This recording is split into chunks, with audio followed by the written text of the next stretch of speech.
D-Boy, West Coast Uncensored. Thank you guys all for the listens. Thank you for the getting back on the train. For appreciate that for the solstice and Christmas.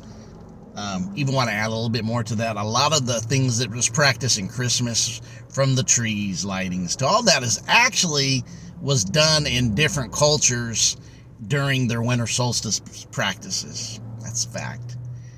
All of it had different culture aspects, all connected to winter solstice, to the North Pole. Notice North Pole, Santa coming down a chimney, that old North Pole experience. When you start understanding the North Pole now, you see that makes sense, and it's the North Pole, the connection to the center, in all that, and the Christmas tree, which is like a pole, right? Seen men as trees, men as poles. We talk about the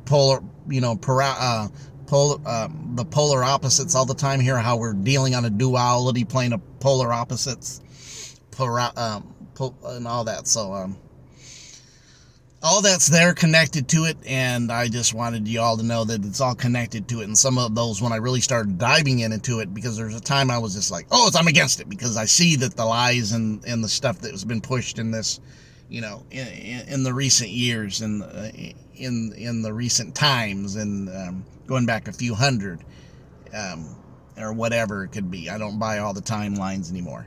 But the reality is, some of the stuff that is there was done for another purpose, but we don't see those symbols, and I'll leave it at that. But we're having a word of the day.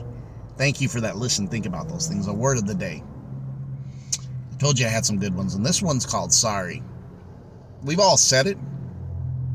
We've all claimed to feel it. We've all, at one time, used it in a way of somebody identifying with somebody's thoughts, negativity, bad timing, injuries, bad times, and we try to identify feeling empathy for them, and we'll use that word, or we'll even use that word when we may have felt we have done somebody wrong, and then we're kind of trying to win back their, forgiveness, because we do feel that, we did wrong and we're taking responsibility on it.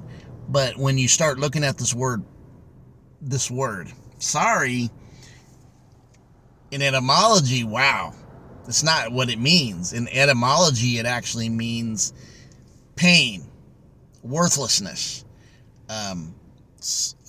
just obliterating yourself as being worthless, having no value. Again, going to that low frequency stuff. It has nothing to do, really, when you say, I'm sorry, you're saying I'm worthless.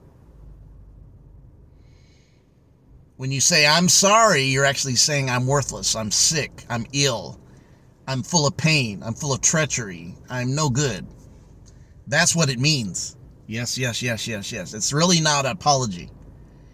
And we got to look at all these words now. What's apology really mean? And I'll look at that too.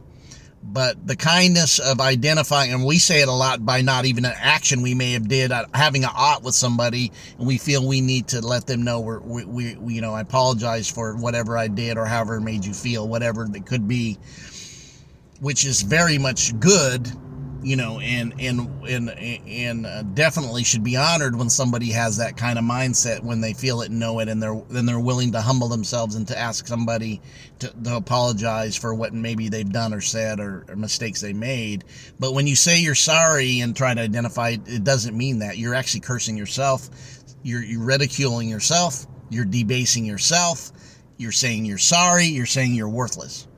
And I've seen sorry used in that text, especially by the older folks, when they would say, man, he's sorry, he's no good at something, an athlete or something. I remember it being used.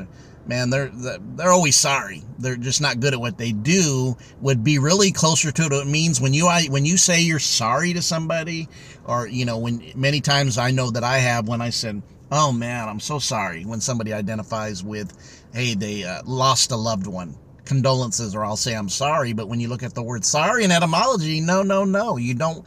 It's actually ridiculing yourself to your lowest point of worthlessness. You're actually confessing that you are worthless. I'm telling you, these languages produce curses, and we wonder why we maintain a low vibration by we speak this stuff on us. It's abracadabra, man. That's why Word of the Day is here. We want to decode these words that are not in this equivocal English language what you think they mean. They're not. They're tying you into things that actually handcuffs you, chains you, right? To the fact is, it changes you up. You curse yourself and you lower your frequency and vibration, and you think you're speaking something that is exemplary and is beneficial, and you just clowned yourself. You just spoke yourself low. You pitted yourself. You put yourself in a pit with that language of frequency, the abracadabra. You create what you speak, which is Hebrew, right?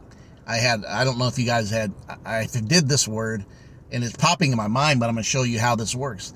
In Hebrew, the word NASA, N-A-S-A, which we glorify, right? NASA means deceived. And I totally get that because I know what that means. That goes in harmony with what that part is. Harmony, because it's exactamundo. But those are the things that we don't realize until we start reading, like I said in the last one, signs and symbols. I took in the signs and symbols where I'm not just totally blasting the signs and symbols in Christianity. When it's the signs and symbols, it's the dogma and the deceit by them who planted the seed, because they went and got past knowledge using it for themselves, but deceiving us. Facts. But anyways, start speaking. Don't look up the word sorry in your etymology dictionary, and you'll be like, wow, sorrowful, pitiful, worthless, demeaning to self. Yes, that's what it means. When I try to identify with somebody, even to coddle them or give them some hope and love, and you should when they're down, and you can help somebody and give them a hand, and being kind, right? Or being apologetic, or being empathetic towards against their struggles at the time. But saying I'm sorry is not helping. It's demeaning yourself. Even saying I'm sorry for what I did. That word is demeaning to you. It means you're worthless. Even if you made a mistake, you're never worthless. You have to find the value in you, which devalued the other side is value, right? That's the harmonizing you have to do with yourself. So that word sorry, cut it out of you. This is a no sorry zone. No sorry, because sorry is not what you want. And in this, I kind of got caught up out, so I did this. So it wasn't me looking at my dictionary. But in this video, when it drops, I will put some different words up on the screen like I always do. And those different words will even explain more what I'm saying, and I will be adding other words of what really sorry means when you watch the video, because they'll be put on the screen. You're not sorry. Don't use the word. You're not raggedy. You're not pitiful. You're not disgusting. You're not worthless. You're not sorry. You guys have a great day.